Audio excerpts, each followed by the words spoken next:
정말 모든 것이 김건희입니다, 여러분. 요즘에 제보 계속 들어오잖아요. 김건희 특검에도 제보가 엄청 들어간대요. 뒤가 구린 데들만 골라가지고 그렇게 톡 건드리니까 그냥 알아서 달려가서 덥석 돈을 갖다 바치는. 특히 어머니 최은실 씨 관련된 재판에서 재판에 영향을 미친 것도 그렇고요. 뭐 검찰 조사는 말도 못하고요. 그런데 더군다나 검찰총장을 지낸 사람의 또 아내로 또 대통령 부인 노릇까지 하다 보니까 당시 검찰 조사 때 어떻게 했습니까? 검찰들 이리 와. 휴대전화 내놓고 여기 딱 앉아. 그래, 거기 앉아, 거기 앉아가지고 할 말씀 해봐. 뭐 이런 식으로 이 말도 안 되는 출장 조사 서비스를 받았던 자이기 때문에. 자, 오늘 김건희 얘기부터 시작해야 될 텐데 아마 앞으로는 계속 김건희 얘기 많이 나올 겁니다. 사실 김건희가 알파요 오메가 아닙니까? 배준희님, 모든 길은 로마로 통하는 게 아니라 김건희로 통하는군요. 그러는데 사실 김건희 빼고는 이 모든 게 설명이 안 되죠, 윤경호 소장님. 윤석열 재직 3년, 아니 3년이 아니죠. 2년 6개월. 그 윤석열 재직 기간에도 김건희 얘기만 나오면 모든 게 꼬여버리고, 그리고 김건희로부터 시작돼서 김건희로 끝나는. 그러니까 결국 김건희부터 지금 먼저 수사했어야 되는 건데, 지금 돌이켜보면요, 윤석열이 이 고생을 만약에 김건희 특검을 받았으면 어쩌고 저쩌고 점점점 이런 얘기하는 분들이 있잖아요. 근데 그 자체가 윤석열의 사고 구조나 지금까지 김건희의 그 설치고 다녔던 걸 감안하면 원천적으로 불가능했던 얘기니까요. 하여튼 빨리 합당한 벌을 내릴 수 있도록 빨리 진행이 돼야 된다, 이런 생각합니다. 김건희는 사실 대선 치르기 전부터 문제가 되지 않았습니까? 이제는 여러 가지 얘기들이 많이 드러날 겁니다. 줄리 의혹부터. 그런데 이제 금기어가 됐고, 제가 여러분께 몇 번 말씀드렸죠. 제가 좀 윤석열 정부 출범 이후에 역정이 좀 복잡하지 않습니까? 그게 다 김건희 때문이었습니다. 이쪽 방송에서 그만두고 또 저쪽 방송 갔는데 거기서도 못하게 되고, 그러면서 하얀 나비 부르면서 퇴장하고 그랬던 게요, 다 김건희 때문이었어요. 그때 그 책임자가 저한테 그래요. 윤석열은 해도 괜찮은데 김건희는 좀 안 하면 안 되겠습니까? 아니 어떻게 김건희를 안 하냐. 그 우리가 못합니다. 그랬다니까요, 안진걸 소장. 맞습니다. 알고 있습니다. 소문이 났습니다. 당시에 그 KBC 정치일원이 그만두실 때부터 이건 외압이다. KBC가 한번 윤석열 탄핵에 대한 여론조사를 한 적이 있어요. 네. 눈치 없이. 그래갖고 저는 엄청 인용했거든요. 그때 KBC 관계자한테 연락이 왔어요. 아니 우리가 한번 여론을 떠보려고 하긴 했는데 그걸 안진걸 소장이 집회에서도 발언하고 사방팔방 이야기하고 용산에 기회 들어간 것 같다. 자제해달라고. 자기 회사가 조사한 것을 남이 이야기해주면 좋은 거잖아요. 미안한데 자제해달라고 연락이 왔는데 그 후에 몇 달 후에 우리 앵커님이 낙마했는 사건인데 정말 모든 것이 김건희입니다, 여러분. 요즘에 제보 계속 들어오잖아요. 김건희 특검에도 제보가 엄청 들어간대요. 저한테 제가 계속 말씀드리잖아요. 금융지주 몇 곳, 대기업 몇 곳에 직접 김건희가 자기 사람 심어라. 그 다음에 그 회장 조심해라. 협박도 직접 당했다는 거예요. 자기가 마음에 안 들면. 요게 아마 저는 특검 조사에서 명쾌하게 추가로 밝혀질 이슈입니다. 상상을 초월한 일이죠. MECH님, 이름도 옛날 이름으로 돌릴 것을 명한다. 그러셨는데, 그 처음부터 얼마나 막 에이, 설마 할 정도의 말들이 많이 나왔습니까? 그런데 이제는 그런 게 다 사실로 드러나고 있어요. 아니, 더 큰 것들이 설마 했던 것 이상으로 그렇게 막 터져 나올 겁니다. 지금 드러나고 있는 것만 해도 네.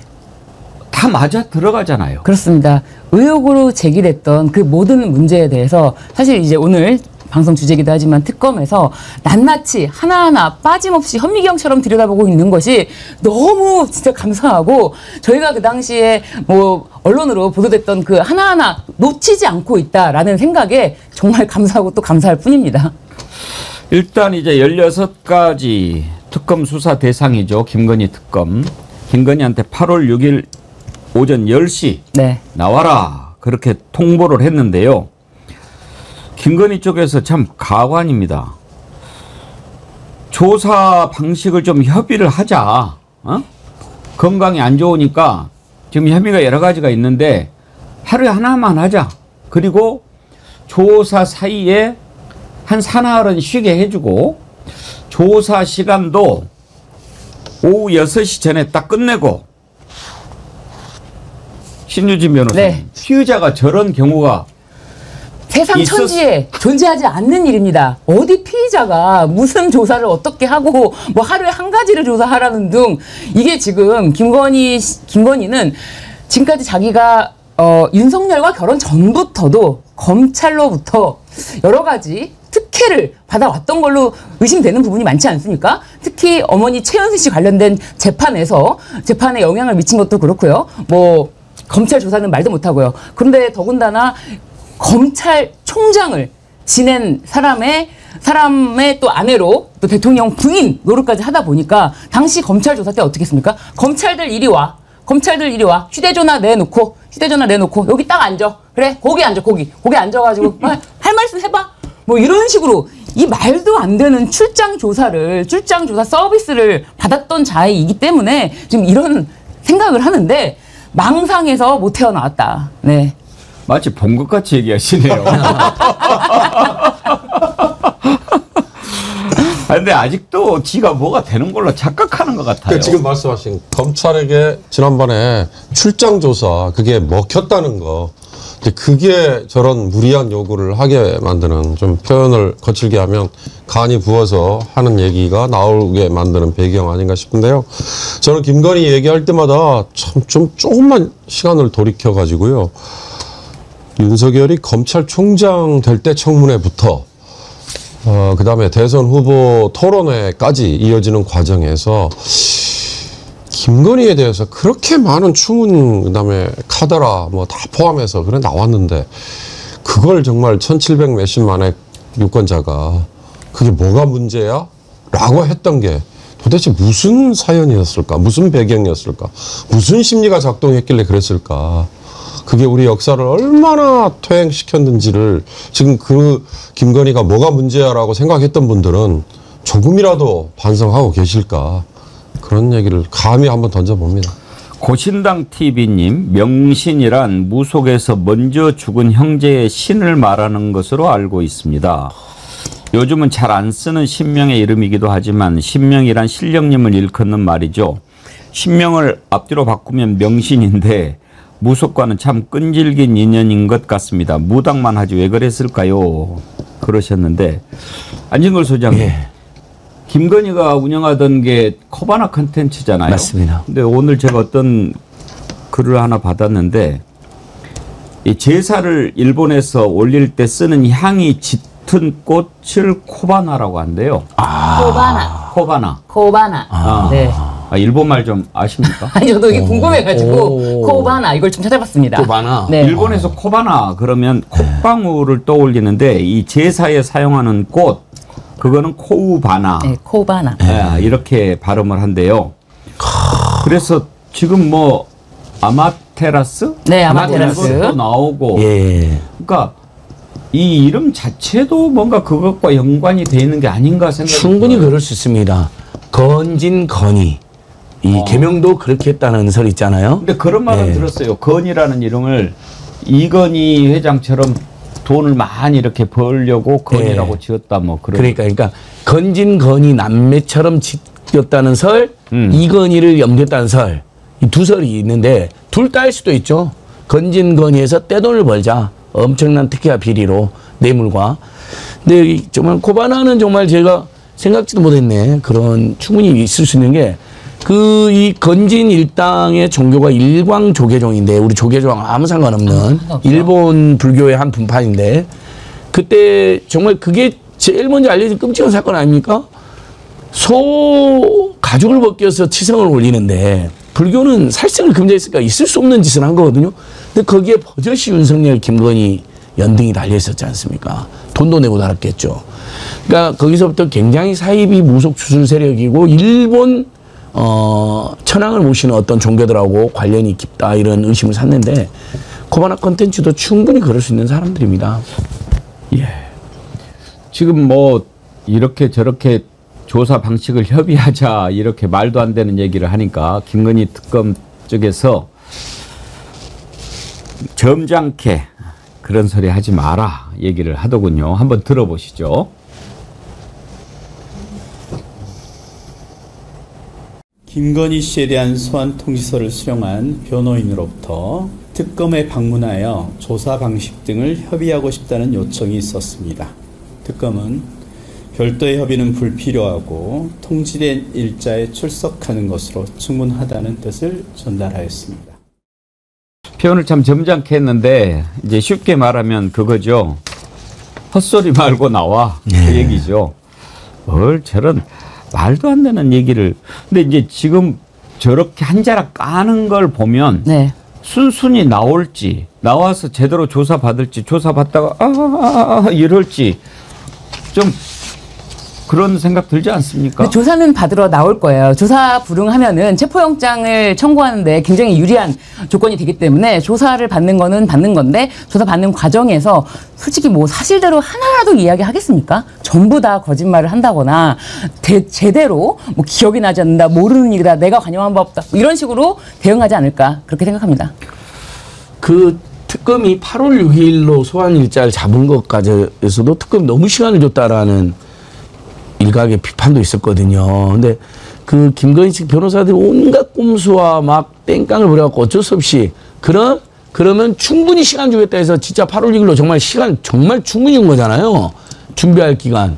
너무 많이 줬다라는 지적이 있는데 그것마저도 못하겠다는 자들이 이게 말이 됩니까? 저도 8월 6일. 처음에 8월 6일 너무 길게 잡은 거 아닌가 약간 불만이 있었는데 법률 전문가들 말씀 쭉 들어보니까 이제는 좀 이해가 됐어요. 오히려 다른 핑계를 못 대게 하는. 그 안에 뭐 또 이번에 근데 뭐 김건희가 그랬다면서요. 그날 병원 예약이 있긴 있는데 나가겠다. 아이고 그러셔요. 뭐 그랬다고 그러더라고요. 그러니까 이렇게까지 시간을 충분히 줬으니 이제 안 나온다는 명분을 아예 없애는 거고. 맞습니다. 또 하나는 이제 그 안에 지금 계속 또 불러서 조사하지 않습니까? 그러면은 딱 그 한 번만 조사하더라도 바로 구속으로 이어질 수 있는 증거들을 그 사이에 확보한다는 거죠. 그러니까 대여를 낚을 때 준비를 철저히 해야 되는 또 특검의 어떤 전략이라고 생각하는데 김건희 우울증으로 특혜 보내서 휠체어 타고 나오지 않았습니까? 우울증하고 휠체어가 무슨 상관이 있다고 또 생쇼를 할 거라고 봅니다. 특검이 그냥 8월 6일 날 소환해서 저는 바로 구속시킬 거라고 보고요. 그 소환에 불응하면 체포해버려야죠.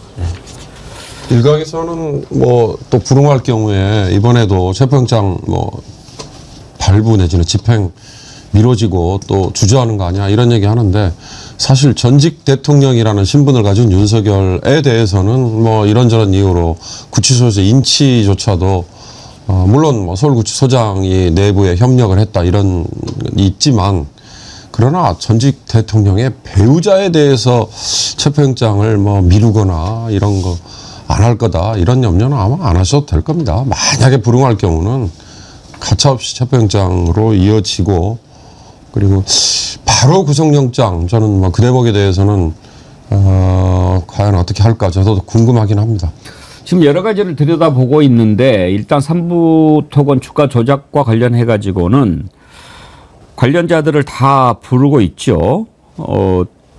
이일준 회장, 이응근 전 대표이사 이렇게 두 사람 대질 조사를 했다고 그러는데 신유진 변호사님, 이 대질 조사는 어떤 의미가 있는 겁니까? 일단 대질 조사는 서로 관련된 사건에서 상호간에 진술이 엇갈리는 경우입니다. 그래서 서로 그 진술을 함께 있는 자리에서 해본 다음에 그 진술 태도라든지 그런 거 모든 거를 고려할 수 있도록 보고서를 작성하는 거고요. 그 대질 조사해서 어쨌든 대질 조사를 통해서 나온 결과로 각자 이 자의 말의 모순이 어디 부분인지를 정확하게 밝히는 거죠.